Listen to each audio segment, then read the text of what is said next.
Kita tak terasa sudah membahas begitu banyak topik ya di dalam pemahaman Alkitab kita, dari yang doktrinal, yang kemudian sejarah gereja, bidat-bidat, dan lain sebagainya. Dan kali ini kita akan membahas tentang hal praktik ya, praktis, praktika. Nah, penting sekali juga ya hal praktis. Jadi kita bukan hanya diisi cakap dalam hal doktrinal, tapi kita juga cakap di dalam hal praktis begitu. Dan malam hari ini kita akan mulai dengan tema mengenal dan mengatasi masalah kepribadian. Ini adalah tema yang penting. Pas sekali bertepatan ini juga adalah bulan persekutuan, di mana kita dipanggil untuk berinteraksi dengan saudara seiman, dengan umat Tuhan. Apalagi kita juga adalah makhluk sosial yang juga berinteraksi dengan orang lain. Tentu kita punya tanggung jawab untuk memiliki kepribadian yang sehat, ya. Karena kepribadian yang sehat itu memberikan sumbangsi yang besar terhadap satu interaksi sehat juga, ya. Sebaliknya kalau seseorang pribadinya tidak sehat, maka dia akan menjadi semacam troublemaker begitu, akan menjadi masalah di dalam relasi antar personal, ya, baik itu dalam keluarga, dalam pelayanan, bahkan dalam pekerjaan atau pergaulan. Jadi kita memang harusnya memiliki terus bertumbuh dalam pribadi yang sehat. Dengan belajar ini kira-kira kita juga bisa lebih lagi mengasihi dan memahami orang lain. Kadang-kadang kita bingung ya, kenapa sih dia kok begitu, kenapa dia kok mudah marah, kenapa dia kok cepat sekali tersinggung. Ternyata memang ada beberapa hal yang menjadi latar belakangnya. Jadi mengapa orang bersikap seperti apa, orang berpikir seperti itu, semua ada latar belakangnya. Dan ini akan kita bahas, menjadi pentingnya kita belajar bersama-sama akan bagian ini, supaya kita dalam panggilan kita semakin sehat dalam kepribadian kita, juga kita bisa mengasihi orang lain dengan lebih baik lagi, yaitu ketika kita bisa memahami dan menolong orang lain yang mungkin memiliki kelemahan-kelemahan. Yang kita bahas malam hari ini gangguan kepribadian, ya. Jadi ini jangan pikir ini tentang penyakit jiwa, ya, jangan pikir ini tentang penyakit jiwa yang nanti kalau masing-masing merasa waduh kayaknya itu aku, kayaknya itu dia, kayaknya dia. Kalau gitu kita mesti rame-rame pergi ke rumah sakit jiwa. Enggak, ya. Ini jauh dari penyakit kejiwaan, ya. Tapi ini sebatas gangguan kepribadian, ya. Tapi memang ini penting karena kalau ini tidak teratasi itu bisa menjurus pada hal yang lebih serius lagi, dan itu bisa menuju pada penyakit kejiwaan. Tapi itu masih jauh sekali, maksud ke arah sana masih jauh sekali. Jadi jangan punya kesan waduh ini tentang kejiwaan, ini berarti kalau aku punya masalah seperti ini berarti itu berarti aku mesti besok ke rumah sakit jiwa. Tidak, ya.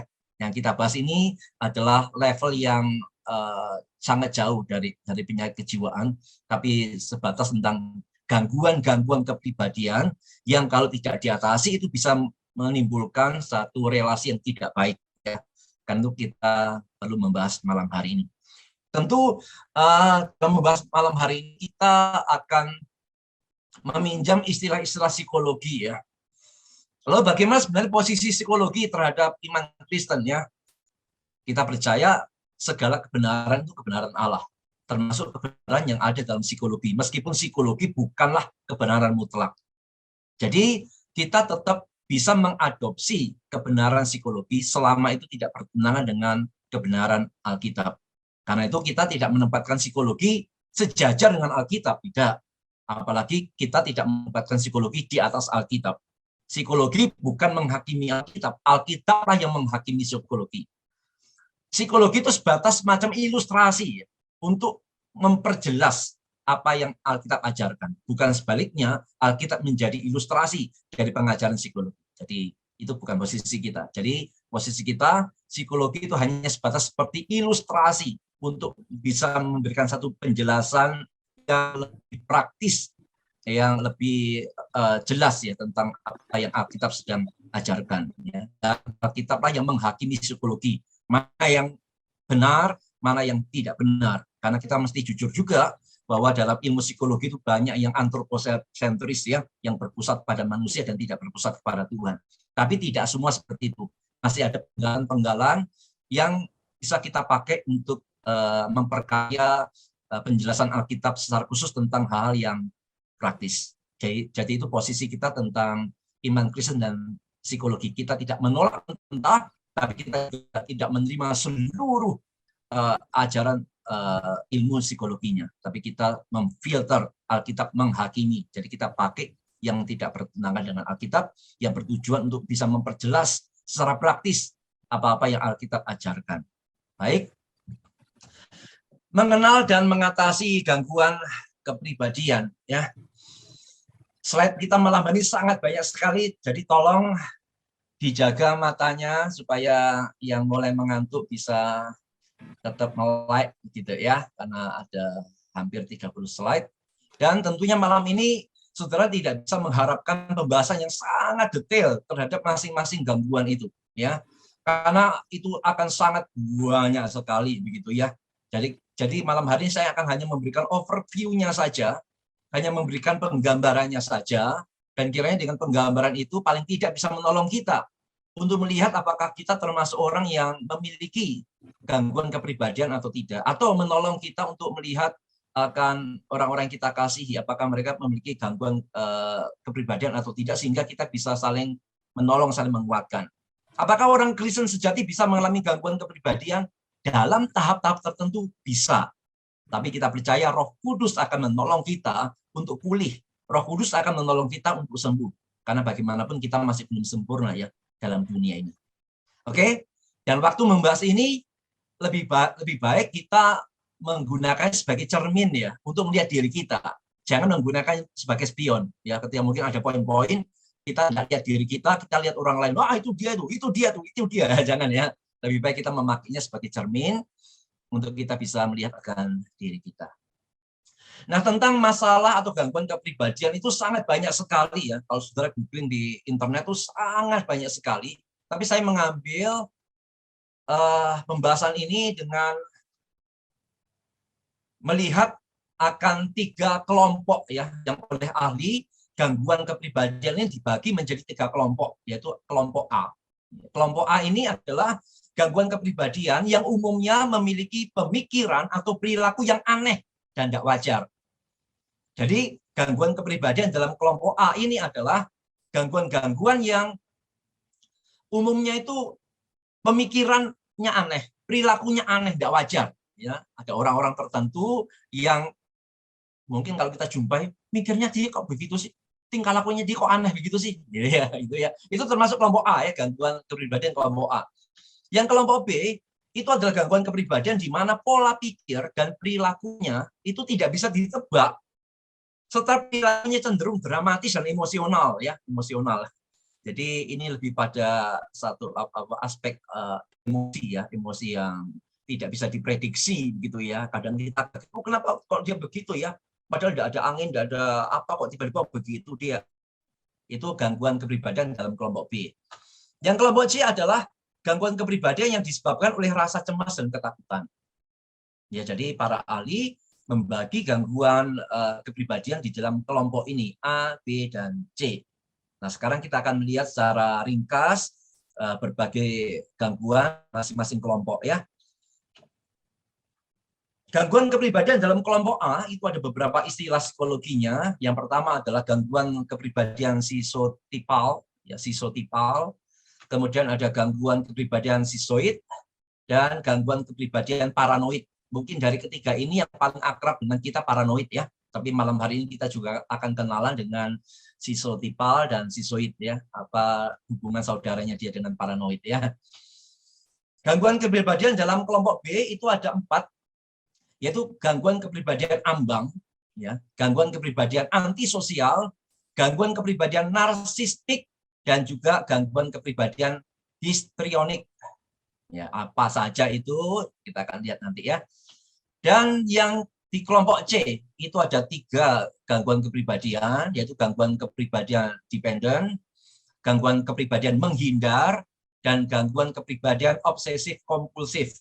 Apa itu ya? Istilah-istilah yang mungkin sebagian besar bagi kita ini istilah yang baru semua, kan memang ini istilah-istilah psikologi ya. Nah, kita akan lihat satu persatu nantinya sehingga dengan beberapa ciri kita bisa semakin jelas gangguan apa itu ya.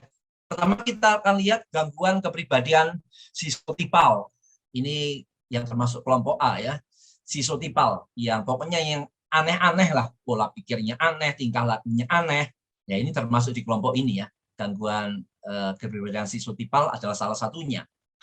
Penjelasannya adalah gangguan ini berupa kesulitan untuk memiliki hubungan yang dekat dengan orang lain akibat ketidaknyamanan untuk berinteraksi dan pola pikir yang tidak dapat dimengerti oleh orang sekitarnya.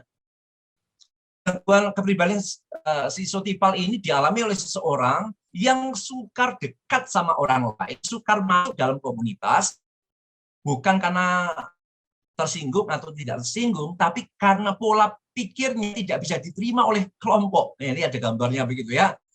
Dia tuh aneh sendiri pola pikirnya gitu ya. Dia aneh sendiri apa ya cara hidupnya gitu, sehingga sukar punya relasi yang dekat dengan orang lain karena tidak nyaman. Dia tidak nyaman, orang lain juga tidak nyaman karena dia punya pola pikir yang dimengerti oleh orang pada umumnya. Beberapa ciri: ketidakmampuannya untuk menceritakan hal-hal yang bersifat normal tanpa melibatkan hal mistis atau paranormal. Jadi semua hal yang biasa itu selalu dikaitkan dengan hal mistis, ya. Ngomongin kebakaran, ya. Pasti kalau ngomong sama orang yang punya gangguan kepribadian psikotipal akan dikaitkan dengan setan lah, ya, genderuwo lah, ya, jin lah, segala macam. Sehingga orang semacam ini akan sangat mudah tertipu dengan oleh dukun-dukun yang memakai kedok agama ya, yang terakhir ini sering dibongkar oleh siapa itu pesulap merah ya pakai ini itu ternyata trik sulap begitu. Orang semacam ini sangat mudah dibodohi dan ditipu ya dengan dukun-dukun palsu atau orang-orang yang memang suka memakai hal semacam itu ya. Jadi suka menghubungkan semua hal dengan hal yang mistis. Padahal itu biasa begitu ya. Kan kalau dia jatuh lalu luka, pasti akan dihubungkan dengan setan gitu, akan dihubungkan dengan dukun dan lain sebagainya. Kalau misalkan dia sakit perut, sakit mah gitu ya, dia pasti mikirnya wah ini disantet, ini diguna-guna segala macam. Itu baru salah satu cirinya. Jadi pola pikir itu beda dengan yang lain. Kalau yang lain mikir adalah kebakaran ya karena mungkin konsleting listrik lah ya, atau mungkin dia kompor atau gasnya meledak lah atau segala macam gitu ya. Tapi kalau dia tidak, dia pikirnya wih ini setan ini kira-kira begitu ya. Pokoknya dikit-dikit itu hal mistis diangkat. Yang kedua, cirinya adalah kepercayaan yang aneh atau pikiran tentang keajaiban yang mempengaruhi perilaku mereka. Misal, percaya dapat membaca pikiran.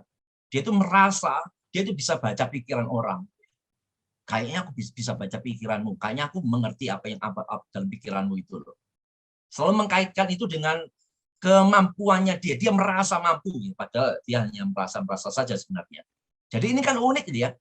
Kalau gabung dengan orang-orang normal, ya bagaimana orang bisa kerasan sama dia gitu ya. Kalau yang diomongin selalu setan-setan dan baca pikirannya orang gitu ya. Dan ini kan masuk gangguan kepribadian ya. Atau ciri yang berikutnya adalah mempunyai penampilan secara emosi yang tidak wajar. Emosi yang tidak wajar, penampilannya tidak wajar, ada yang menggambarkan, dia itu seringkali nyentrik lah, pakaiannya nyentrik lah. Kalau orang mungkin biasa pakai kaos, pakai celana, ya dia mungkin akan pakai kaos plus ditambah baju yang mungkin dilubangi sana sini ya, baju yang compang-camping atau celana yang tidak karuan bentuknya. Pokoknya aneh-aneh kira-kira begitu ya.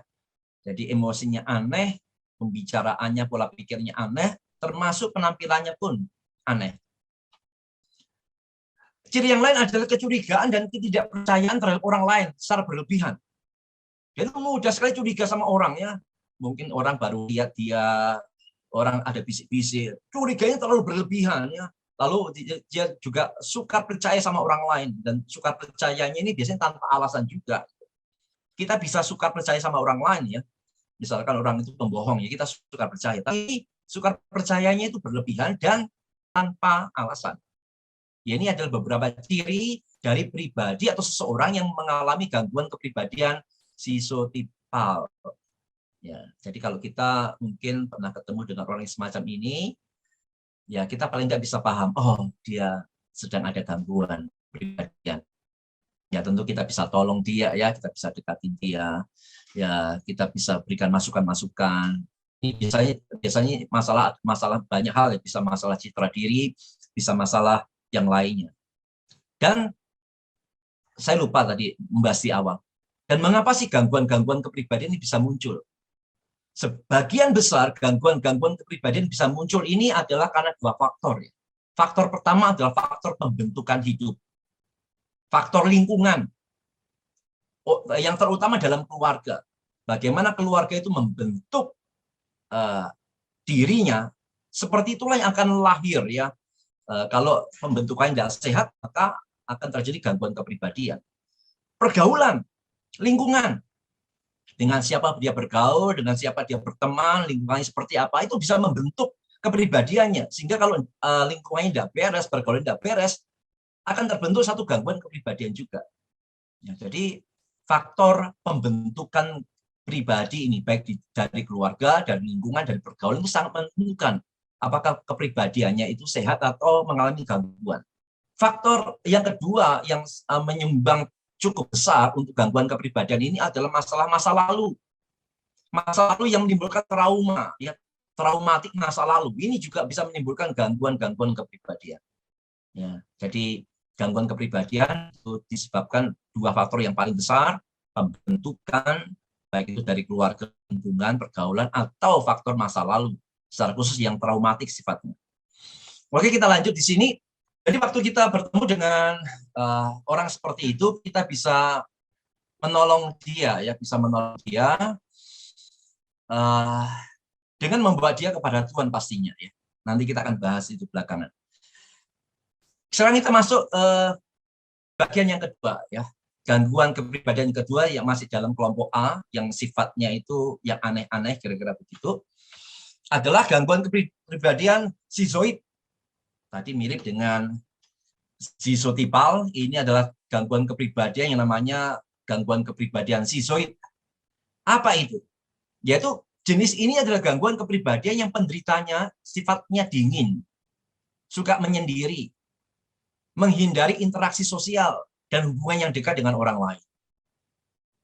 Jadi apa ya? Ya dia tidak ada hasrat itu untuk bisa berinteraksi dengan orang lain. Ya. Dia dingin. Dingin ini bukan cool ya. Wah itu masih dia tuh cool banget ya, bukan itu ya. Tapi ini benar-benar dingin gitu ya, membeku hatinya, tidak ada keinginan untuk berinteraksi dengan orang lain. Tapi pemicunya adalah ya tadi, kan ada keanehan dalam dirinya, ada gangguan dalam dirinya, ada keunikan dalam dirinya. Beberapa cirinya adalah kurang berhasrat atau kurang menikmati hubungannya akrab. Ia lebih memilih sendirian daripada bersama orang lain. Ya, jadi lebih suka sendiri. Ya. Menikmati sendiri daripada hidup bersosialisasi dengan orang lain. Yang kedua, kurang berhasrat untuk diterima atau dicintai, bahkan oleh keluarga mereka sendiri. Manusia normal itu membutuhkan dicintai dan membutuhkan mencintai. Nah, untuk orang yang memiliki gangguan kepribadian skizoid ini, dia tidak pengen dicintai, tidak pengen diterima. Bahkan oleh keluarga. Jadi benar-benar dingin begitu loh. Jadi seandainya pun dia tidak dicintai, dia tidak diterima, dia bagi dia it's okay aja. Dia tidak punya komunitas, it's okay aja. Dia tidak punya teman, it's okay aja. Karena dia merasa lebih baik sendiri. Nah, ini gangguan kepribadian ya, karena Tuhan ciptakan kita ini sebagai makhluk yang sifat sosial ya, yang memerlukan orang lain, yang perlu berinteraksi dengan orang lain ya. Bukankah Tuhan dalam kitab Kejadian mengatakan tidak sendiri, tidak baik manusia itu sendiri. Karena itu Adam diberikan Hawa, kan begitu. Jadi kalau ada orang yang lebih suka sendiri daripada bersama-sama dengan orang lain, dan bahkan merasa tidak diterima pun, tidak dicintai, bahkan oleh keluarga sekalipun, tidak apa-apa, itu sudah termasuk gangguan. Ya. Tidak memiliki sahabat karib atau orang kepercayaan, ataupun hubungan singkat dengan orang lain. Yang ada adalah dingin, pendiam, menarik diri, dan terasing. Apakah kita pernah bertemu dengan orang semacam ini? Ya, sekarang kita tahu, kemungkinan besar dia mengalami gangguan kepribadian yang namanya skizoid ini. Skizoid ini. Nah, berikutnya paranoid ya, ini yang mungkin tidak asing bagi kita. Gangguan kepribadian ini masih ada di dalam kelompok A yang masih dengan kesan-kesan keanehan itu adalah paranoid. Paranoid atau paranoia itu berarti kecurigaan, kehati-hatian, dan kewaspadaan terhadap orang lain berdasarkan kepercayaan bahwa orang lain bermaksud baik. Jadi orang yang paranoid ini itu selalu curiga sama orang, dan curiganya itu selalu negatif ya. Dia curiga itu jangan-jangan dia berniat jahat, jangan-jangan dia berniat melukai, jangan-jangan dia berniat untuk merugikan, jangan-jangan dia berniat memanfaatkan. Jadi semua yang ada dalam pikiran terhadap orang lain itu adalah dipenuhi dengan pikiran-pikiran kecurigaan semacam itu. Jadi kalau orang semacam ini, saudara sekalian, bagaimana dia bisa berinteraksi dengan orang lain?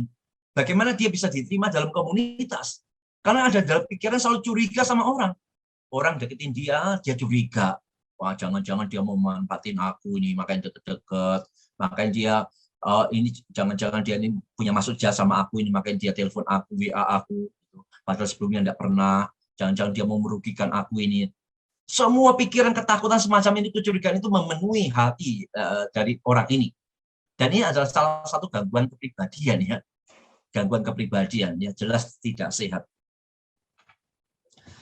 Pada gangguan kepribadian paranoid ini, penderitanya memiliki kecurigaan dan rasa tidak percaya terhadap orang lain secara berlebihan, termasuk pada pasangan. Gak bisa percaya sama orang pokoknya. Jadi tidak mungkin dia itu titip beli nasi pecel sama orang, gak mungkin ya.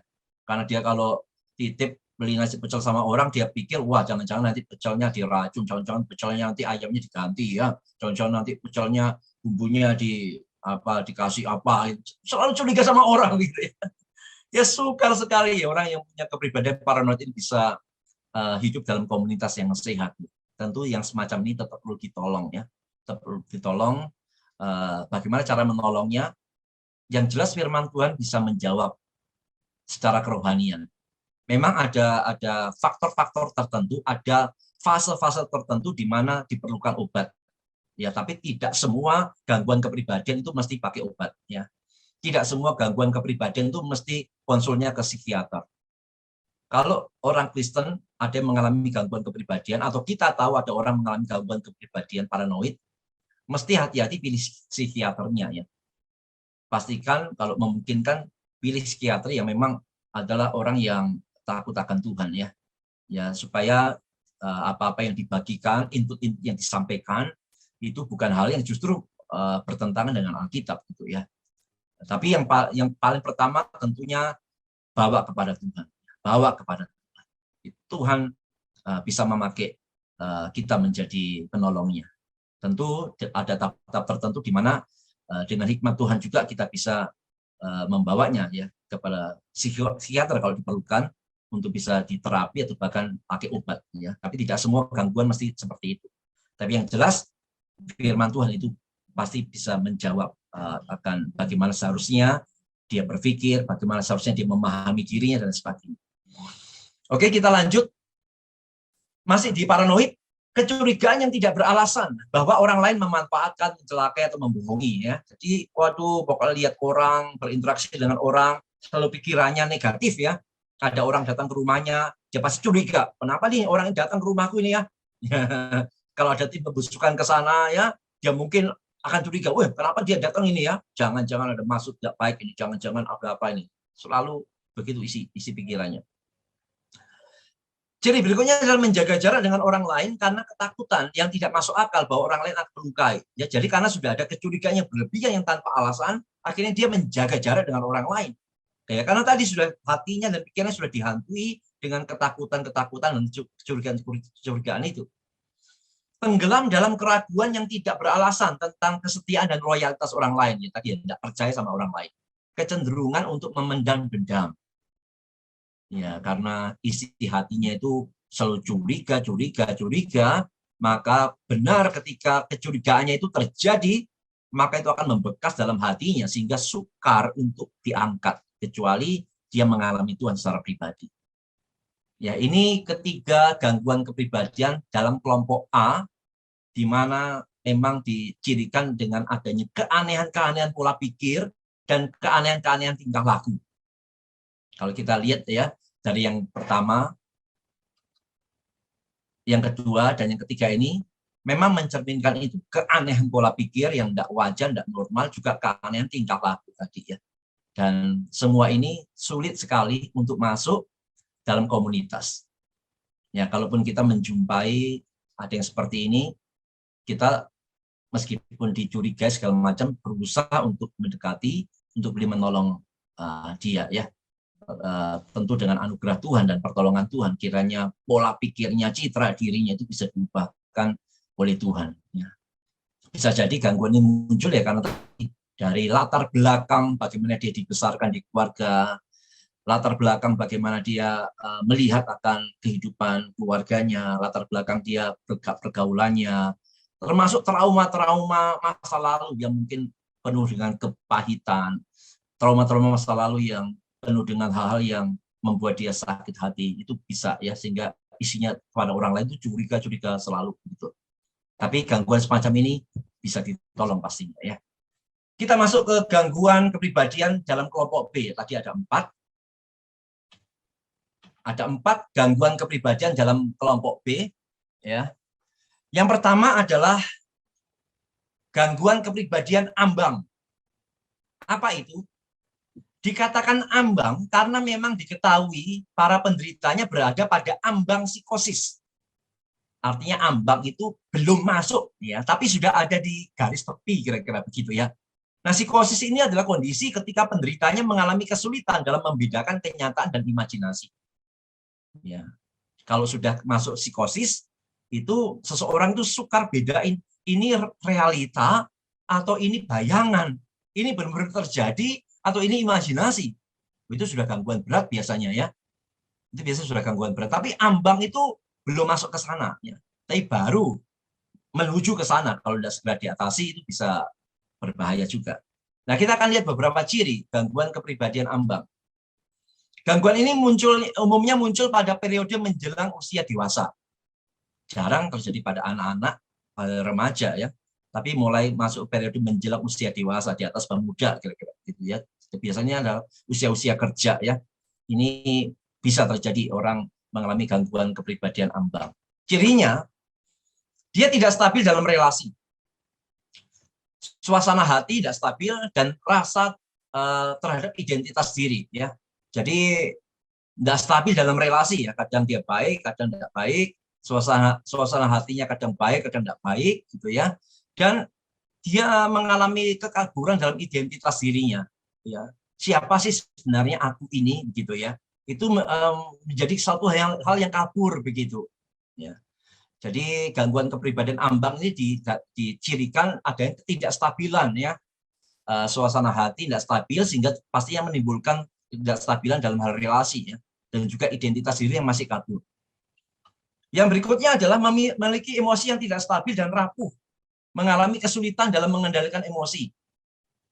Jadi bisa berupa emosi yang meletup-meletup ya. Kadang dia flat, kadang dia naik ya, dan itu terjadi seringkali tanpa alasan yang jelas ya.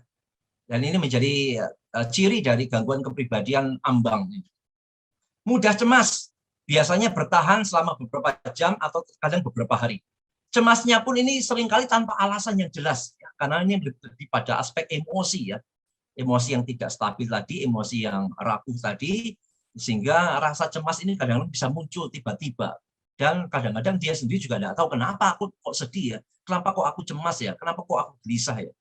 Nah, ini merupakan ciri dari gangguan kepribadian ambang. Perasaan kosong yang kronis dan terus-menerus. Ya, merasa hampa gitu loh. Ya, merasa tanpa arti, ya, merasa bingung apa yang harus dilakukan dan segala macam. Ini perasaan-perasaan gangguan kepribadian ambang yang memang mendominasi di kelompok B, yaitu masalah emosi ya. Kemarahan yang intens dan tidak jelas, atau kesulitan menahan amarah, seperti sering marah, kemarahan yang konstan, atau bahkan melibatkan perkelahian fisik yang terjadi berulang gitu ya. Ya karena dia tiba-tiba marah, lalu orang yang dimarahi juga tidak terima, nah kemudian ribut sedemikian rupa, padahal masalahnya tidak jelas kenapa kok marah begitu ya. Ya, dan ini merupakan gangguan kepribadian ya. Oke, ini adalah gangguan kepribadian ambang. ya ini lebih pada aspek emosi yang tidak stabil ya. Tapi ini termasuk memang gangguan kepribadian yang pastinya bisa diatasi. Nanti kita akan lihat pada bagian akhirnya.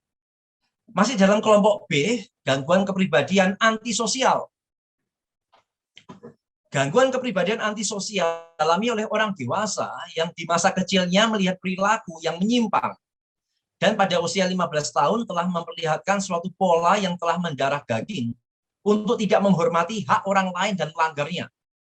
Jadi gangguan kepribadian antisosial ini kebanyakan dialami oleh orang dewasa ya. Tapi juga adalah yang dicirikan yang pada masa kecilnya itu ya melihat perilaku yang menyimpang ya. Jadi itu numpuk terekam dan pada waktu dia dewasa itu menimbulkan gangguan kepribadian itu. Nah, ada penelitian pada usia 15 ini dia sudah memperlihatkan pola ya di mana dia tidak lagi bisa menghormati hak orang lain atau bahkan melanggarnya. Jadi pada masa remaja dia tidak lagi peduli sama orang. Dia tidak peduli haknya orang ya.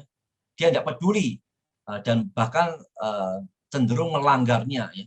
Jadi dia tidak bisa untuk menerima orang lain dengan baik. Cirinya adalah dia mengabaikan norma sosial yang berlaku, melanggar hukum, memiliki sikap kasar dan agresif, dan tidak memiliki rasa simpati terhadap orang lain. Namanya saja antisosial ya. Jadi dia anti terhadap orang lain. Ya. Dia lebih pada sikap kasar, agresif, dan dia bisa bersikap simpati terhadap orang lain. Dia tidak bisa merasakan sedihnya orang lain, dukanya orang lain. Dia tidak peduli dengan semua itu ya, karena dia memang antisosial. Cepat marah dan agresif, misalnya berkelahi atau penyerangan yang berulang-ulang. Ketidakjujuran, seperti dia suka bohong, pemalsuan identitas, menipu orang lain demi keuntungan dan kesenangan pribadi. Ya karena dia antisosial, dia tidak peduli kok kalau dia sakiti orang lain ya. Asal itu menguntungkan dia bisa tipu orang lain, bisa bohongi orang lain begitu ya, dia tidak peduli semua itu. Yang penting dia dapat untung. Ini gangguan kepribadian antisosial. Tidak menghargai keselamatan diri sendiri dan orang lain. Keselamatan diri aja dia tidak menghargai, apalagi keselamatan orang lain. Kurang akan rasa penyesalan, memperlakukan orang lain secara buruk. Ya ini adalah tipe yang memang bisa menjadi hal yang serius ya. Kalau tidak segera diatasi, dia bisa menjadi penyebab masalah dalam komunitas ya, karena dia tidak peduli sama orang ya. Dia hanya peduli pada diri, sehingga menyakiti orang lain, merugikan orang lain bagi dia itu hal biasa karena dalam dirinya tidak ada lagi juga simpati kepada orang lain. Yang berikutnya masih dalam kelompok B, gangguan kepribadian narsistik. Wah, kalau narsistik ini pasti pikiran kita langsung tertuju pada orang yang suka foto-foto gitu ya. Oh, yang narsis itu suka foto. Apakah benar ya narsistik ini adalah bicara orang yang suka-suka foto dirinya, yang suka foto sama-sama orang lain, tiap kali habis ibadah langsung foto gitu ya, habis pelayanan langsung foto. Apakah ini termasuk di sini? Tentunya bukan seperti itu ya. Kepribadian narsistik ditandai adanya pola yang meyakinkan tentang sesuatu yang berlebihan, yaitu membutuhkan penghargaan dan kurang berempati. Cirinya adalah orang yang narsistik ini punya kebutuhan akan kebanggaan secara berlebihan. Dia selalu mengharapkan pujian orang lain. Jadi kebutuhan akan kebanggaan itu berlebihan begitu loh. Dia tuh ingin dibanggakan oleh orang lain, sehingga kalau fotonya ini dia lihat dirinya kayak Superman gitu. Wih, aku Superman, aku hebat, ya kan? Jadi dia tuh merasa dirinya ini hebat dan dia merasa dirinya orang lain harus puji dia, ya. Orang lain harus apresiasi dia, orang lain harus hargai dia, ya karena dia rasa ini dirinya begitu hebat di atas rata-rata orang. Keyakinan merasa begitu istimewa, sehingga dia hanya bergabung dengan orang lain yang dapat mengerti dirinya begitu loh.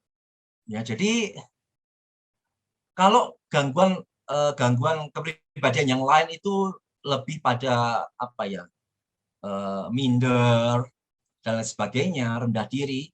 Yang narsistik ini apa kebablasan begitu. merasa terlalu istimewa, ya, sehingga orang harus puji dia, orang harus hargai dia, ya, orang harus perhatikan dia, ya kan? Dan karena itu dia hanya bisa bergabung dengan orang yang mengerti dia. Kalau orang tidak bisa ngerti dia tidak bisa gabung, tidak akan tinggalkan. Kalau orang tidak puji dia, tidak apresiasi dia akan tinggalkan. Tapi dia akan terus dekat di mana orang itu bisa memuji, bisa mengerti, memberikan apresiasi. Dia akan terus lengket dengan orang-orang semacam itu. Gaya relasi antar pribadi yang sifatnya mengeksploitasi. Ya tadi, beda dengan yang antisosial ya. Beda dengan yang tadi yang tidak mau bergabung dengan satu komunitas. Yang punya kepribadian narsistik ini, dia bisa masuk komunitas, dia bisa bergaul, bahkan akrab dengan orang lain.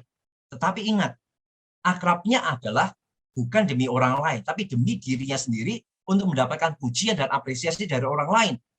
Sehingga kalaupun dia dekat dengan beberapa orang, itu sifatnya dia tuh ingin mengeksploitasi orang lain. Mengeksploitasi dalam hal apa? Ya tadi loh. Supaya orang lain tuh menghargai dia, memuji dia, memperhatikan dia. Ya pokoknya menyanjung dia, kira-kira begitu loh. Jadi dia berrelasi dengan orang lain bukan dengan dasar ketulusan, tapi dia memanfaatkan orang lain untuk memuaskan dirinya. Dia akan merasa puas kalau dapat pujian dari orang lain. Nah, ini gangguan kepribadian yang seperti ini ya, ingin menjadi sorotan ya, ingin dipuji. Iri pada orang lain atau percaya bahwa orang lain iri pada dia gitu ya. Jadi orang yang punya gangguan kepribadian narsistik ini gampang iri sama orang lain dan mudah menganggap orang lain itu iri sama dia. Wah, si A itu iri sama aku itu, si B itu iri sama aku itu, begitu loh. Saking narsisnya dia begitu loh. Karena dia itu paling istimewa, merasa paling hebat, sehingga gampang menganggap orang lain itu iri sama dia. Oh, paling dia itu iri sama aku, itu makanya dia itu ngomong begitu. Oh, paling dia itu iri sama aku.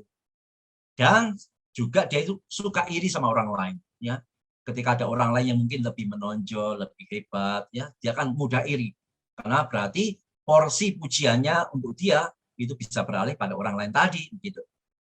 Jadi gangguan kepribadian semacam ini ya. Sikap dan perilakunya arogan, ya karena merasa diri terlalu istimewa, merasa diri begitu hebat, sehingga ya tadi arogan, sukar menghargai orang lain yang seperti ini, karena dia akan mengeksploitasi orang lain untuk boleh memuaskan akan dirinya tadi. Ya ini masuk kelompok B ya. Yang berikutnya, gangguan kepribadian yang masih kategori kelompok B, yaitu gangguan kepribadian histrionik. Apa itu gangguan kepribadian histrionik? Yaitu gangguan kepribadian yang penderitanya terlalu mencemaskan penampilan. Ya. Kalau tadi itu terlalu pede, terlalu percaya diri, ya. Kalau yang ini mencemaskan penampilan, cenderung dramatis dalam berbicara, dan selalu mencari perhatian. Jadi yang menjadi pusat hidupnya adalah penampilannya. Waduh, pakai ini kira-kira orang ngomong apa ya? Pakai ini kira-kira nanti aku dapat pujian atau enggak ya? Ya kalau ngomong itu akan dramatis banget gitu, dibuat drama. Padahal ceritanya biasa-biasa aja, ya. Tapi supaya menarik perhatian, dia menceritakan sesuatu secara dramatis sekali, ya. Mungkin bahkan ketika cuma makan bakso aja, dia makan cerita dengan sangat dramatis. Atau itu dilakukan untuk mencari perhatian. Dia ingin dirinya itu jadi pusat perhatian orang lain. Lebih sering dialami oleh perempuan ya. Minta maaf ini yang perempuan ya, untuk kaum wanita ya, hati-hati karena gangguan kepribadian ini lebih banyak dialami oleh kaum wanita, meskipun kaum pria ada ya. Kaum pria ada meskipun jarang ya. Kondisi psikologis histrionik dapat terjadi di masa-masa remaja atau fase dewasa muda. Tidak mungkin terjadi pada usia lanjut ya. Komisi usia Indah-Telsen nggak mungkin lah ya ada ibu-ibunya yang mengalami gangguan seperti ini. Kalau ada, waduh itu luar biasa, ngerinya kira-kira begitu ya. Oke. Cenderung memiliki emosi yang tidak stabil, disertai dengan citra diri yang terdistorsi. Ya, karena tadi dia merasa citra dirinya dianggap baik itu tergantung penampilan. Dia memang akan menekankan ke penampilan, Bagaimana dia bisa menampilkan diri demikian rupa untuk bisa mendapatkan apresiasi dan penghargaan dari orang lain ya. Penampilan itu menentukan akan citra dirinya. Karena citra dirinya akan terupgrade, akan terapresiasi kalau dia merasa dipuji-puji karena penampilannya ya. Karena itu dia akan berpakaian provokatif atau menunjukkan perilaku genit yang tidak pantas pada orang lain ya. Pakai pakaian yang sifatnya memprovokasi, yang tidak umum, yang menjadi pusat perhatian. Dia memang sengaja seperti itu ya, karena itu juga menjadi satu bagian untuk dia berperilaku genit ya kepada orang lain ya. Genit ya, tahulah genit itu bagaimana ya, lebay kira-kira begitu juga ya. Itu semua berkaitan dengan citra dirinya tadi, bahwa dia akan merasa citra dirinya terbangun dengan menjadi pusat perhatian dengan cara berpakaiannya dia, sekaligus untuk sifat genit pada orang lain. Bertindak dengan dramatis seolah-olah ia adalah seorang aktor dengan emosi dan ekspresi yang berlebihan, namun tidak tulus. Jadi orang yang punya gangguan kepribadian histrionik ini sukar tulus ya. Karena tadi waktu dia bicara, waktu dia cerita itu mendramatisir demi tadi menarik perhatian ya, supaya menyumbang akan citra dirinya yang baik. Mudah dipengaruhi oleh perkataan orang lain. Ya, karena dia menaruh citra dirinya pada penampilannya dia, wah dia ini sangat mudah dipengaruhi perkataan orang lain. Nah, kalau orang lain puji penampilan, wah dia akan sangat bangga. Kalau orang lain kritik penampilan, wah ini dia bisa marah besar ya. Sangat sensitif terhadap kritik yang disampaikan orang lain. Ya tadi ya, karena citra dirinya terletak pada penampilan. Kalau dipuji, dia akan begitu besar kepala. Kalau dikritik, dia akan marah sekali ya. Ya, ini tubuhku, ini baju-bajuku ya. Kira-kira begitu ya. Sangat sensitif terhadap kritik yang disampaikan orang lain ya. Karena dia menempatkan citra dirinya pada penampilan tadi ya. Dia merasa citra dirinya terbangun kalau dipuji karena penampilan-penampilan fisiknya. Karena itu orang yang punya gangguan kepribadian histrionik ini fokus hanya pada diri dan jarang menunjukkan perhatian pada orang lain. Karena dia tidak peduli sama orang lain. Dia yang dia pedulikan hanya dirinya. Dinilai baik, dinilai positif dengan penampilannya tadi ya. Dan ini sekali lagi adalah gangguan kepribadian. Ya. Oke, setelah kita berbicara sebanyak ini, masih ada lanjutannya. Ini menjadi penting bagi kita. Kalau kita melihat orang semacam ini, kiranya kita digerakkan oleh kasih boleh menolong orang yang memiliki gangguan kepribadian. Kalaupun kita merasa itu adalah diri kita, maka kita tidak boleh keras hati untuk mempertahankan gangguan itu. Woi, aku ya begini, biar begini sampai mati ya begini, jangan ya. Kalau kita sudah tahu bahwa ini adalah gangguan kepribadian, maka kita harus yakin dan sadar bahwa ini perlu diatasi. Hanya orang yang merasa sakit yang bisa diobati. Kalau orang tidak rasa sakit, sukar diobati. Sama juga dalam hal gangguan kepribadian ini ya. Kalau setelah kita mendapat satu penjelasan seperti ini, dan mungkin ada beberapa bagian itu ternyata adalah kita, harusnya yang kita lakukan adalah menyadari, betul, itu adalah aku, dan aku sadar, aku baru tahu itu gangguan kepribadian. Mungkin selama ini mikir, kenapa aku begini ya, kenapa aku begitu ya, kenapa dia begini ya, kenapa dia begitu ya. Kalau malam ini kita baru tahu, oh ternyata itu gangguan kepribadian. Maka kalau kita sadar itu gangguan kepribadian, maka milikilah rendah hati untuk Tuhan boleh menolong, untuk kita dipulihkan, untuk kita diobati, supaya gangguan-gangguan itu bisa pergi ya dari kepribadian kita, untuk nantinya kepribadian kita dibentuk menjadi pribadi yang lebih sehat, makin sehat, dan itu berguna dalam komunitas, dan itu memuliakan Tuhan ya. Jadi sekali lagi pada waktu kita melihat ciri-ciri dari berbagai gangguan ini, kalau itu kita lihat pada orang lain, mengingat orang lain, kiranya dengan kasih kita jadi berkat bagi orang itu. Kalau itu ternyata menunjuk pada kita, maka kita mesti menyadari bahwa kita perlu ditolong, bahwa kita perlu diubahkan, bahwa kita perlu dibentuk oleh Tuhan untuk menjadi pribadi yang lebih baik. Kita yang terakhir masuk pada gangguan di kelompok C ya. ada 3 gangguan kepribadian yang dikategorikan di kelompok C tadi. Yang pertama adalah gangguan kepribadian dependen, bergantung ya, dependen bergantung. Gangguan kepribadian dependen adalah gangguan kepribadian yang penderitanya sangat bergantung pada orang lain dalam hal apapun. Ingat ya, dalam hal apapun, termasuk hal yang paling kecil, sepele, dia itu gantung sama orang lain. Kenapa? Karena dia tidak percaya diri dan merasa tidak bisa lakukan apa-apa jika sendirian dan tidak bisa membela diri. Jadi ini apa ya? Benar-benar ketergantungan kepada orang lain yang berlebihan. Ya, sebagai makhluk sosial kita tentu punya ketergantungan kepada orang lain, tapi tidak untuk semua hal, tidak untuk hal-hal yang sepele yang kecil. Tapi kalau orang untuk hal yang sepele dan kecil itu harus bergantung sama orang lain, ini sudah merupakan salah satu ciri dari gangguan kepribadian yang namanya adalah dependent tadi itu ya. Beberapa ciri yang lain, orang yang memiliki gangguan kepribadian dependent ini sulit membuat keputusan sehari-hari tanpa nasihat dan kepastian. Jadi pokoknya dikit-dikit itu selalu tanya, bahkan tuh hal yang sepele sekalipun, hal yang kecil sekalipun ya, hal yang sangat-sangat biasa ya, itu mesti dia masih ragu, ini benar atau enggak ya, ini salah atau enggak ya, ini mesti dilakukan atau enggak ya gitu. Jadi ketergantungannya kepada orang lain sampai hal yang sangat detail seperti itu. Kesulitan mengekspresikan ketidaksetujuan dengan orang lain, ya, karena dia takut kehilangan dukungan atau penerimaan. Dia sebenarnya tidak setuju mungkin dengan pendapat di komunitas, di keluarga, atau dengan orang lain, tapi dia sulit ngomong bahwa dia tidak setuju. Karena nanti kalau dia takutkan kalau dia ngomong tidak setuju, nanti takutnya orang lain tidak dukung dia, orang lain tidak terima dia, begitu. Ya karena tadi dia itu sangat membutuhkan orang lain, dia itu sangat bergantung sama orang lain. Sehingga saking bergantungnya sama orang lain, dia itu ingin selalu mendapat dukungan dan penerimaan dari orang lain. Karena itu dia sukar mengekspresikan tidak setuju.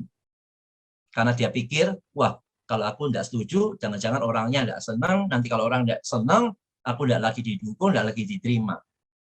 Ini merupakan ciri ya, gangguan kepribadian yang namanya dependent, ya, terlalu bergantung pada orang lain. Yang ketiga adalah, cirinya adalah kesulitan memulai sesuatu tugas atau proyek karena rendahnya kepercayaan diri dalam hal penilaian atau kemampuan. Jadi orang yang memiliki gangguan kepribadian dependent ini sulit untuk diberikan satu tanggung jawab yang baru, ya. Karena dia tidak pede untuk lakukan, dia tidak percaya diri, dia tidak, dia merasa tidak mampu gitu ya. Dia merasa tidak mampu bukan karena dia secara realita memang tidak mampu, tidak, tapi karena ketakutan tadi membuat dia sudah angkat bendera putih sebelum berperang, ya, sudah merasa tidak mampu sebelum dicoba. Orang yang mengalami gangguan kepribadian dependent ini terjebak dalam ketakutan untuk ditinggalkan dan harus mengurus dirinya sendiri. Ya. Saking dia bergantungnya sama orang lain, sampai begitu takut ya untuk memikirkan dirinya sendiri. Ini termasuk kategori gangguan kepribadian. Ya. Yang berikutnya masih dalam kelompok C, yaitu gangguan kepribadian menghindar. Gangguan kepribadian menghindar ini adalah gangguan kepribadian yang penderitanya menghindari kontak sosial, terutama dalam kegiatan baru yang melibatkan orang asing, karena merasa takut tidak diterima atau takut dipermalukan. Ini beda dengan yang antisosial, ini beda dengan yang sebelumnya tadi ya, yang benar-benar karena keanehan pola pikirnya, karena keanehan tingkah lakunya sehingga sulit masuk dalam komunitas. Kalau yang ini dia bisa dalam komunitas, hanya dia itu apa ya, sulit untuk kalau ada kegiatan yang baru yang melibatkan orang asing, yang orang yang belum dia kenal gitu. Karena dia takut tidak diterima, takut dipermalukan. Karena dia belum kenal orang tersebut, kira-kira begitu ya. Dan ternyata ini termasuk kategori gangguan kepribadian ya, yang menghindar. Menghindari untuk satu relasi sosial yang benar-benar baru bagi dirinya. Cirinya yang lain adalah menghindari aktivitas yang melibatkan kontak antar pribadi karena takut akan kritikan, penolakan, atau tidak diterima. Ya, jadi takut masuk komunitas karena takut tidak diterima, takut dikritik, takut ditolak. Ya, ini bisa terjadi ya. Ayo ikut CG yuk. Enggak mau aku. Aku takut tidak diterima. Aku takut nanti aku dikritik. Aku takut ditolak. Ayo masuk persatuan pria, masuk persatuan wanita yuk. Masuk pemuda yuk, remaja yuk. Aduh, janganlah. Aku takut nanti aku tidak diterima. Aku takut nanti aku malah diomongin segala macam. Itu ternyata itu gangguan kepribadian juga ya. Tidak bersedia terlibat dengan orang lain kecuali adanya kepastian bahwa ia akan disukai. Jadi dia hanya akan bisa berinteraksi, masuk dalam komunitas, kalau sudah ada kepastian bahwa kamu akan diterima, kamu akan disukai, mesti ada begitu dulu ya, baru dia bisa masuk. Ya, ternyata ini pun terkategori gangguan kepribadian. Ya. Selalu merasa dikritik atau ditolak dalam situasi sosial. Memandang diri sebagai orang yang tidak layak secara sosial, tidak menarik. Jadi lebih ke minder tadi tuh ya, minder ya, minder, rendah diri, sehingga dia takut tidak diterima, takut dikritik, ya. Dia rendah diri, ya, takut masuk komunitas. Yang terakhir sekarang, yang terkategori dalam kelompok C, gangguan kepribadian yang namanya adalah gangguan kepribadian obsesif kompulsif. Apa itu gangguan kepribadian obsesif kompulsif? Pada gangguan kepribadian obsesif kompulsif, penderitanya bisa dikatakan gila kendali, yaitu gila untuk mengendalikan situasi, gila untuk mengendalikan orang lain. Sehingga orang yang mengalami gangguan kepribadian obsesif kompulsif ini sulit kerjasama dengan orang lain. Kenapa sulit? Karena standarnya dia itu terlalu tinggi untuk orang lain. Karena itu dia mudah cemas, mudah takut kalau sesuatu berjalan tidak sesuai dengan aturannya atau keinginannya. Karena dia ini maunya mengontrol semuanya, ya, mengendalikan semuanya, maka ketika sesuatu terjadi di luar kontrolnya, di luar kendalinya, dia itu cemas. Dia itu cemas kalau semua itu terjadi di luar aturannya dia, di luar keinginan dia, itu membuat dia cemas. Ternyata ini termasuk kategori gangguan kepribadian ya, yang namanya obsesif kompulsif. Maunya dia itu kontrol semua, kendalikan semua, orang lain semua, nuruti semua aturannya dia sampai detail kira-kira begitu ya. Kalau sesuatu terjadi di luar apa yang sudah dia atur, dia akan merasa cemas. Terpaku pada detail, aturan, urutan, organisasi, atau jadwal. Sehingga inti dari suatu kegiatan menjadi hilang. Ya. Kenapa inti dari satu kegiatan atau satu acara itu bisa menjadi hilang? Kan tadi dia terlalu fokus pada detail-detail yang akhirnya mengaburkan intinya. Terpaku pada detail-detail aturan, urutan-urutan, jadwal dan sebagainya, sehingga intinya menjadi kabur begitu. Ya. Sehingga orang yang mengalami gangguan kepribadian obsesif kompulsif ini cenderung kaku dan keras kepala. Kaku itu artinya ya apa ya? Sulit untuk menerima masukan. Keras kepala ya tadi ya. Sukar untuk menerima satu input juga begitu ya. Kaku, keras kepala kira-kira begitu. Cenderung terpaku pada perhatian yang berlebihan, pada keteraturan dan detail kecil dalam kehidupan sehari-hari, sehingga bisa mengalami kesulitan mengambil keputusan. Kadang untuk menentukan memilih A atau B itu lama sekali. Karena apa? Dia memikirkan detail-detail yang kecil. Dia pertimbangkan semua detail-detail yang terkecil. Sehingga ngambil keputusan tuh ragu-ragu. Kalau ngambil ini, nanti bagaimana detailnya ini? Kalau ngambil itu, bagaimana detailnya itu? Jadi terlalu detail, sehingga sukar sekali mengambil keputusan. Detail itu baik ya. Tapi kalau berlebihan itu sudah jadi gangguan kepribadian ya. Terlalu detail itu yang menjadi soal ya. Detail, rapi, hati-hati itu baik. Tapi kalau sudah berlebihan, itu yang sudah masuk pada gangguan kepribadian. Memiliki perhatian yang berlebihan terhadap keteraturan dan detail, sehingga cukup sering kehilangan sudut pandang mengenai apa yang penting dan tidak penting. Memiliki kecenderungan untuk terganggu oleh detail kecil yang tidak penting itu. Saking dia memperhatikan detail-detail begitu detail, ya, sehingga dia punya sudut pandang yang beda dengan yang pada umumnya. Sehingga tidak bisa melihat lagi mana sih yang penting, mana sih yang tidak penting, karena itu sudah itu sudah tersingkirkan dengan pikirannya yang terfokus pada hal yang kecil, yang detail-detail itu menghilangkan akan esensi yang penting atau memisahkan mana yang penting dan tidak penting, ya karena terlalu detail tadi. Memiliki harapan yang tidak realistik mengenai kesempurnaan dan menghindari kesalahan.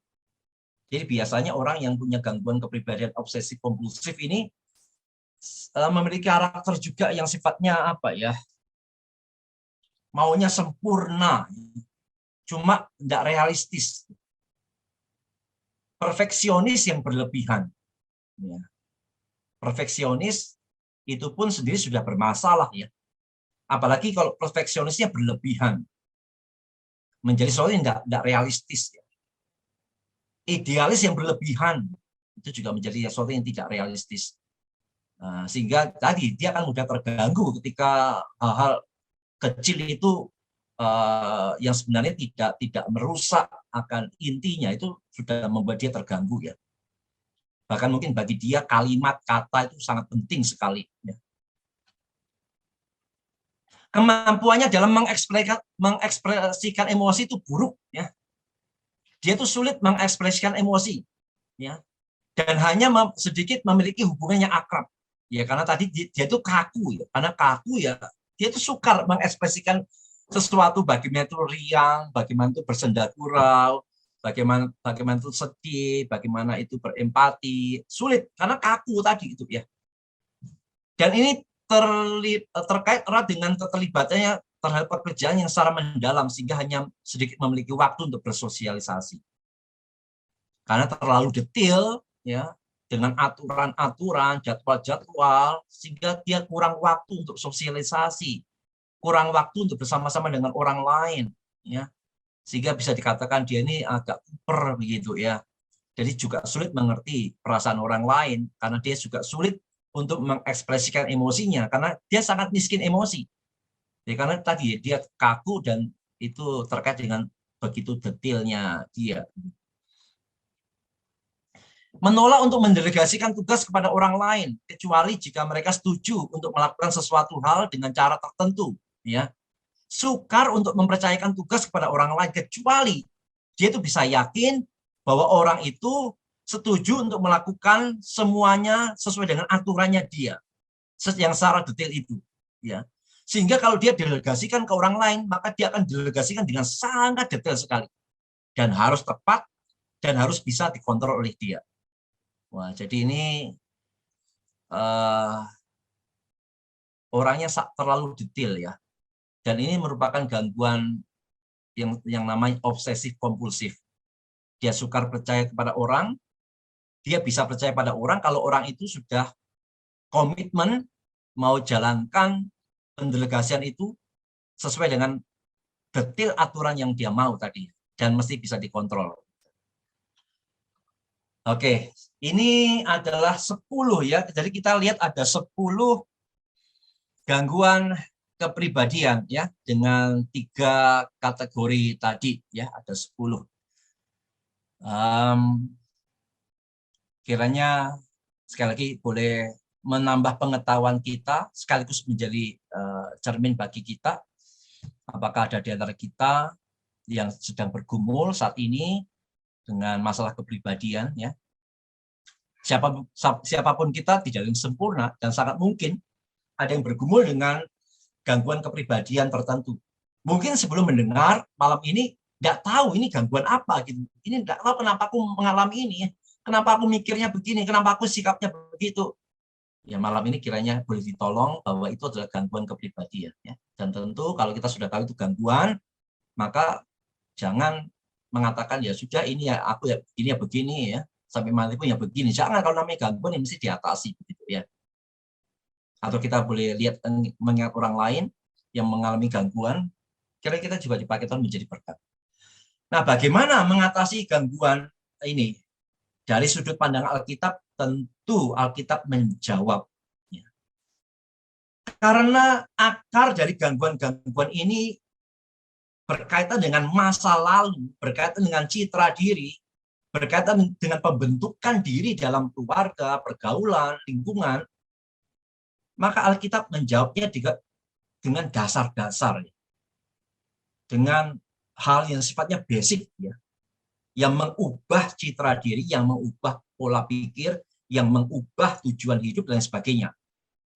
Maka mengatasi gangguan-gangguan ini yang secara rohani, ya, yang dalam tahap tertentu yang belum memerlukan terapi psikologis, yang belum memerlukan pengobatan, yang dimana yang diperlukan satu pengubahan pola pikir, yang dimana diperlukan satu pengubahan cara pandang tentang kehidupan. Maka saya mengajak malam hari ini kita untuk mengingat beberapa ayat. Ya. Gangguan-gangguan ini, saudara sekalian, itu pasti terkait dengan citra diri, ya. Bagaimana dia memandang dirinya sendiri, mengenali dirinya sendiri, itu sangat mempengaruhi apakah dia mudah mengalami gangguan kepribadian atau tidak. Orang yang citra dirinya bermasalah, dia akan mudah sekali untuk mengalami gangguan kepribadian. Apakah menganggap diri terlalu rendah, menganggap diri terlalu tinggi, ya, menganggap orang lain musuh, menganggap orang lain ingin menciderai, dan sebagainya. Tidak peka sama orang lain, tidak peduli sama orang lain, ya, ingin orang mengeksploitasi orang lain, ya, tidak mau bergabung dengan komunitas. Itu semua erat kaitan dengan citra diri. Setiap orang yang memiliki problem citra diri itu rawan untuk mengalami gangguan kepribadian.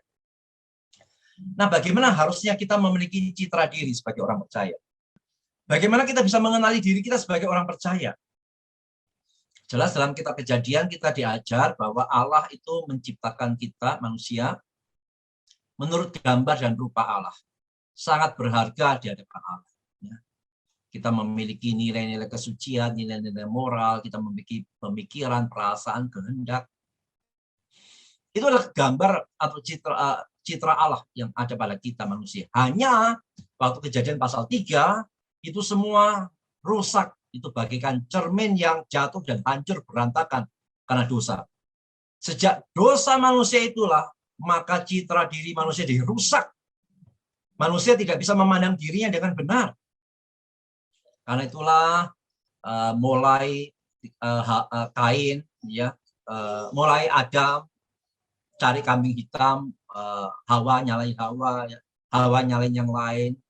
Dan kemudian dilanjutkan lagi Kain iri sama Habil dan seterusnya. Itu semua berawal dari citra diri yang rusak, ya, yang dikarenakan dosa yang masuk. Nah, bagaimana kita orang percaya melihat citra diri kita? Kita lihat yang Paulus katakan dalam Roma 7 ayat 24-25. Aku manusia celaka. Siapakah yang akan melepaskan aku dari tubuh maut ini? Syukur kepada Allah oleh Yesus Kristus Tuhan kita. Perhatikan, Paulus memandang dirinya ini secara lengkap, ya. Aku manusia celaka. Ini artinya Paulus memandang dirinya ya sebagai orang berdosa. Tapi tidak berhenti di sana. Masih ada lanjutannya. Syukur kepada Allah Yesus Kristus yang melepaskan aku dari tubuh maut ini. Berarti di sini bukan hanya Paulus mengerti bahwa dirinya orang berdosa, tapi juga mengerti bahwa Kristus telah membebaskan dia. Dia adalah orang berdosa yang telah diselamatkan. Dia adalah orang berdosa yang telah menerima anugerah. Dia adalah orang berdosa yang telah diubahkan. Dia adalah orang berdosa yang telah mendapatkan satu pengubahan hidup yang luar biasa. Ini harus menjadi citra diri kita. Kita tidak boleh berhenti, aku dosa, aku dosa, aku dosa. Ya, kalau begitu ya kita akan jadi orang yang rendah diri, yang apa ya, tidak seperti yang Allah inginkan. Atau kita merasa istimewa, tapi tanpa kita mengerti mengapa istimewa. Bahwa kita istimewa itu karena kita yang berdosa dapat anugerah Tuhan, itu istimewanya. Menganggap diri istimewa tanpa mengkaitkan dengan keberdosaan kita sebelumnya, wah, ini bukan sesuatu yang benar. Akhirnya jadi yang narsistik tadi. Merasa jadi hebat, orang mesti puji, orang mesti hargai. Iya. Salah. menempatkan diri terus sebagai orang yang dosa-dosa, celaka-celaka, tidak ada guna, itu citra diri yang jelek. Tapi menempatkan diri sebagai orang yang hebat, istimewa, super istimewa, juga tidak boleh. Ya, itu akan timbulkan kesombongan. Yang satu minder, rendah diri, yang satu sombong.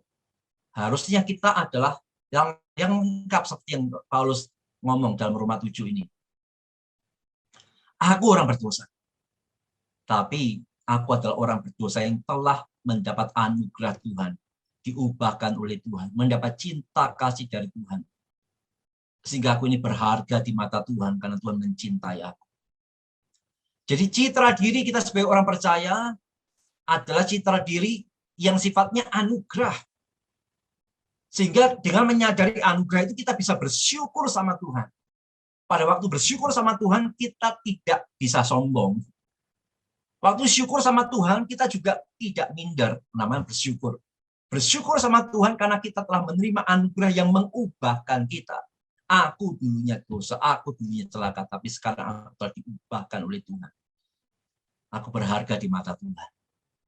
Itu mesti menjadi citra diri kita.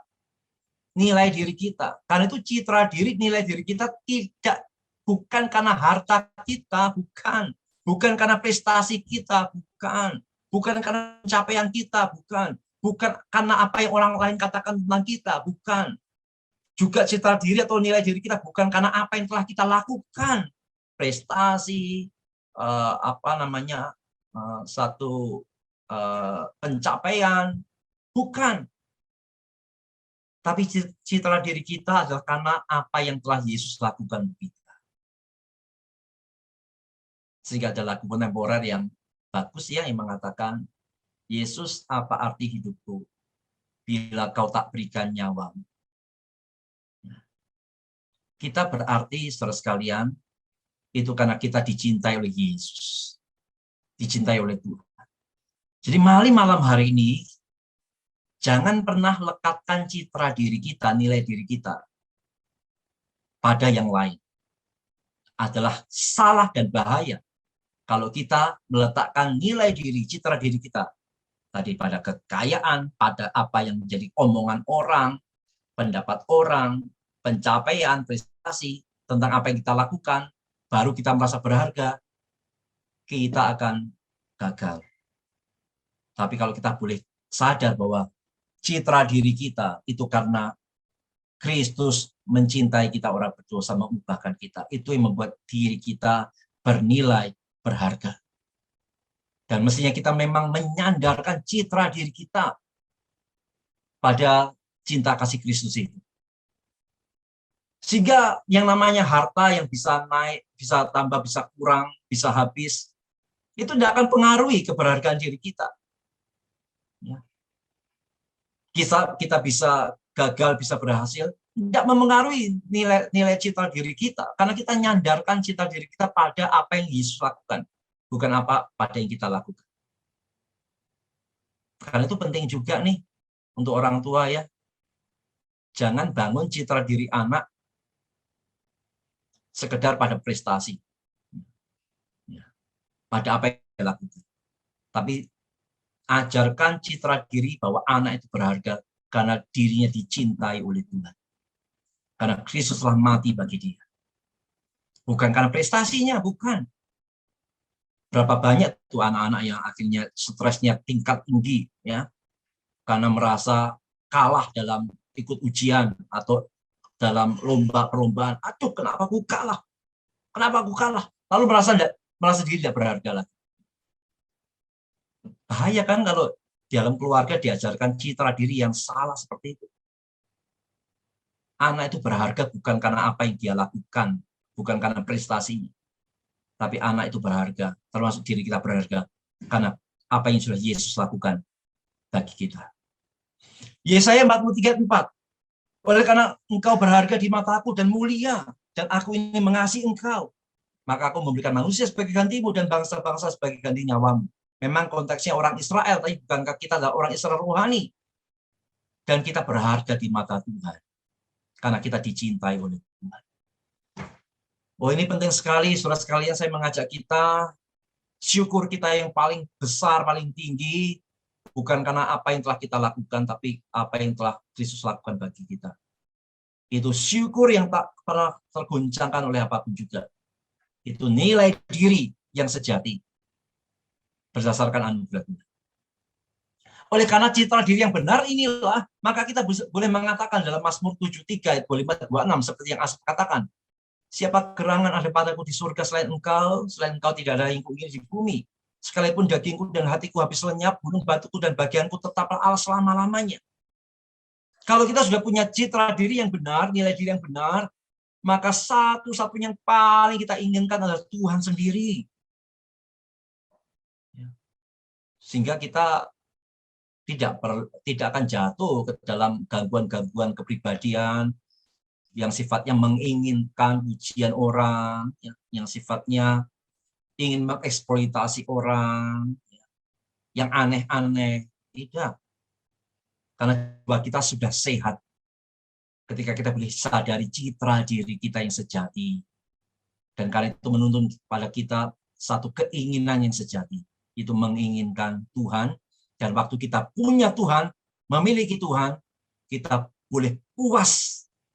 Sehingga seperti Asaf katakan, sekalipun dagingku dan hatiku habis lenyap. Artinya sekalipun pergumulan jasmani dan pergumulan jiwa itu datang, maka tetap ada kekuatan. Karena Tuhan menjadi bagian selama-lamanya. Lalu apalagi yang boleh menjadi input untuk menolong kita dalam mengatasi gangguan-gangguan kepribadian itu? Kita mesti punya sikap yang benar terhadap masa lalu. Hidup kita tidak boleh diikat oleh masa lalu. Hidup kita tidak boleh digerakkan oleh masa lalu, secara khusus yang negatif ya. Masa lalu yang hitam, kelam, dan negatif, itu jangan biarkan masih mengikat kaki kita dalam melangkah. Jangan. Jangan biarkan masa lalu membayang-bayangi langkah kita ke depan. Jangan biarkan kita terantai oleh masa lalu kita yang kelam, yang hitam, yang buruk. Kita belajar seperti Paulus dalam Filipi 3:13 dan 14. Saudara-saudara, aku sendiri tidak menganggap bahwa aku telah menangkapnya.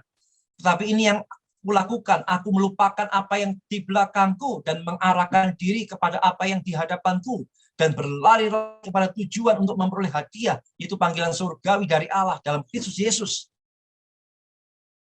Tinggalkan masa lalu, arahkan diri pada apa yang di depan, apa yang harus dikerjakan untuk sesuai dengan panggilan surgawi dari Allah.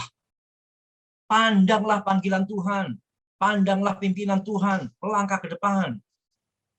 Apapun masa lalu kita dalam keluarga, ya, mungkin di antara kita pernah mengalami masa-masa kelam hitam dalam keluarga, ya, yang mungkin broken atau mendidik, membentuk dengan yang tidak sehat, punya latar belakang pergaulan yang buruk, lingkungan yang buruk, memiliki trauma-trauma masa lalu yang buruk. Mari dengan anugerah Tuhan, katakanlah seperti yang Paulus katakan, lupakan yang telah lalu, arahkan diri pada yang di depan, berlari pada tujuan, yaitu panggilan surgawi dari Allah. Ini yang boleh mengobati berbagai gangguan kepribadian, di mana gangguan itu disebabkan karena ikatan-ikatan masa lalu, ya, kepahitan, kegeraman, belum mengampuni orang lain, belum mengampuni keluarganya, belum mengampuni orang tuanya. Banyak anak-anak yang memiliki kepahitan dengan orang tuanya.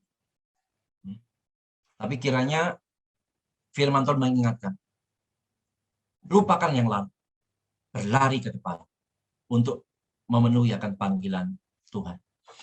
Dan 2 Korintus 5:17. Jadi siapa yang dalam Kristus ciptaan baru, yang lama sudah berlalu, sesungguhnya yang baru sudah datang. Seberat-beratnya pergumulan, terus melangkah ke depan.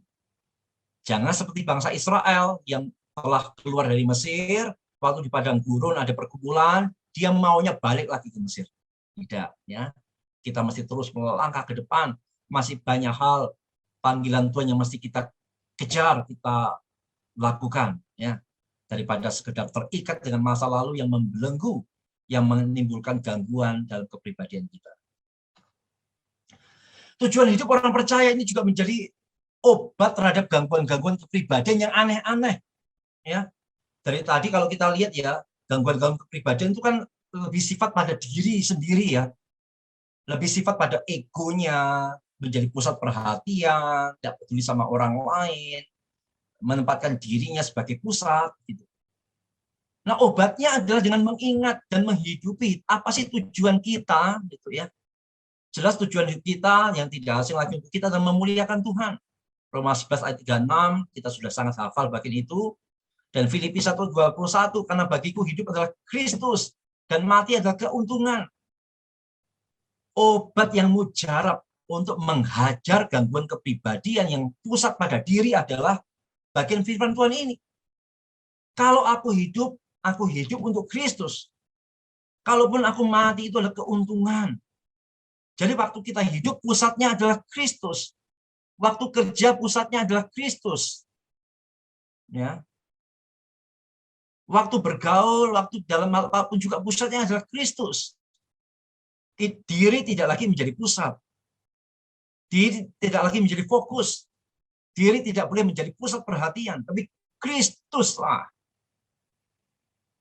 Dan karena itu kita tidak akan mencari kesenangan manusia.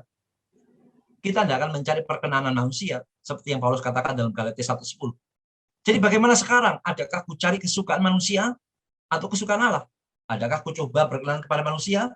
Sekiranya aku masih mencoba berkenan kepada manusia, maka aku bukanlah hamba Kristus. Semua gangguan kepribadian itu karena pusat pada diri sendiri. Tapi firman ini harusnya menjadi obat yang pahit tapi menyembuhkan. Berhenti menjadikan diri sebagai pusat. Berhenti menjadikan diri sebagai yang mesti diperhatikan. Tapi kalau hiduplah untuk Kristus, apa yang bisa kita lakukan untuk Dia. Yang berikutnya, bagaimana kita memandang sesama kita? Tadi ya berbagai gangguan tadi, ada yang antisosial, ada yang tidak mau gabung komunitas, ada yang naruh curiga, ada yang tidak empati, ada yang mengeksploitasi orang, ya supaya dia dekat sama orang, supaya orang itu bisa memuji dia dan sebagainya. Kita mesti punya cara pandang Alkitab pada waktu kita memandang sesama. Ayat yang tidak asing lagi untuk kita.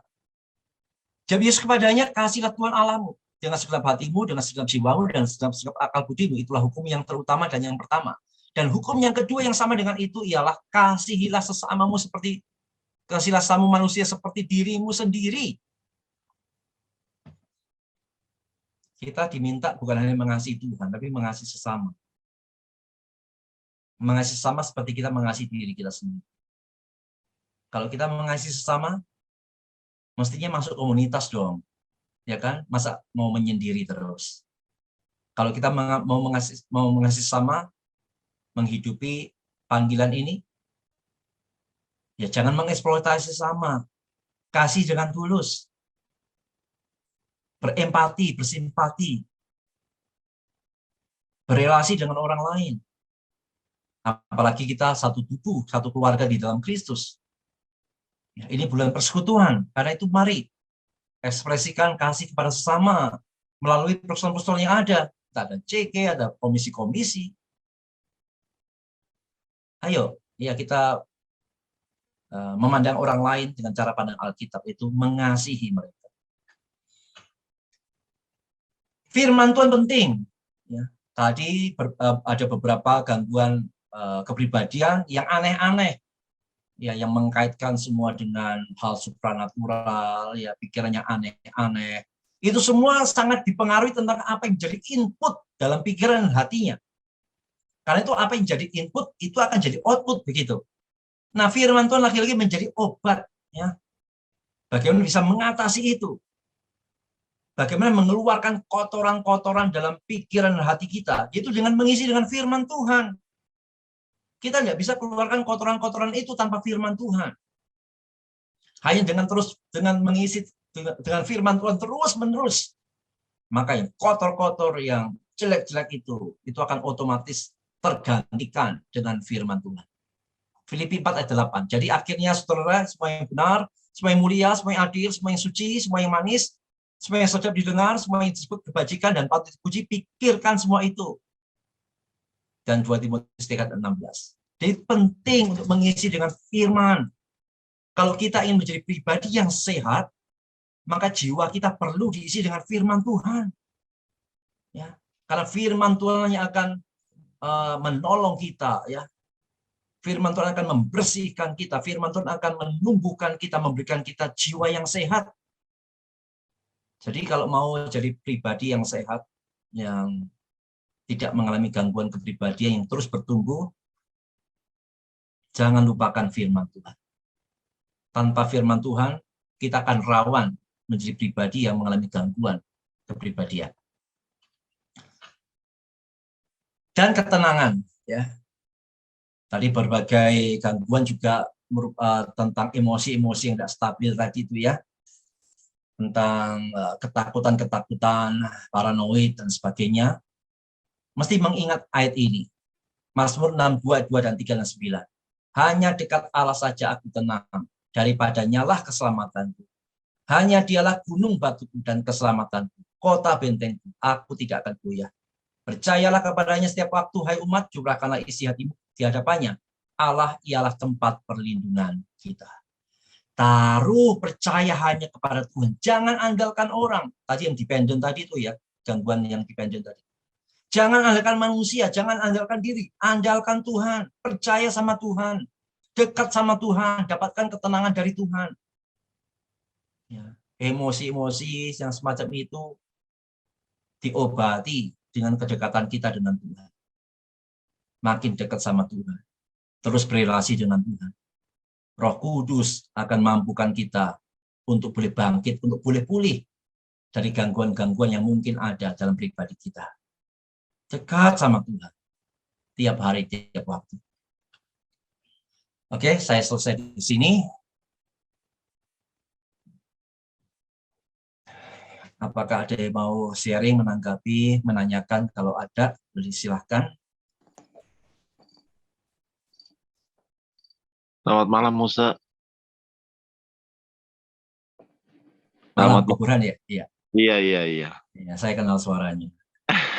Oh iya, Musa kasih video ya? Musa, nggak apa-apa, ya.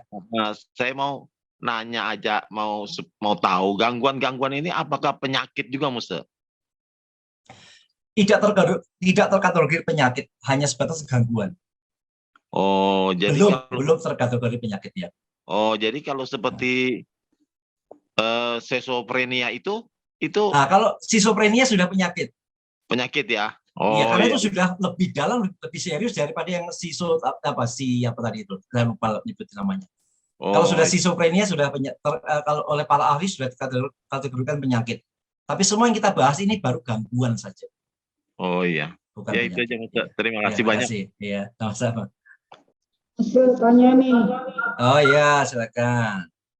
Ya ini sedikit, kan tadi solusinya bagaimana kita kalau misalnya kita tahu, oh kita punya gangguan seperti itu. Tapi kalau orang lain di antara keluarga kita, kira-kira sebagai orang percaya ini kita harus bagaimana?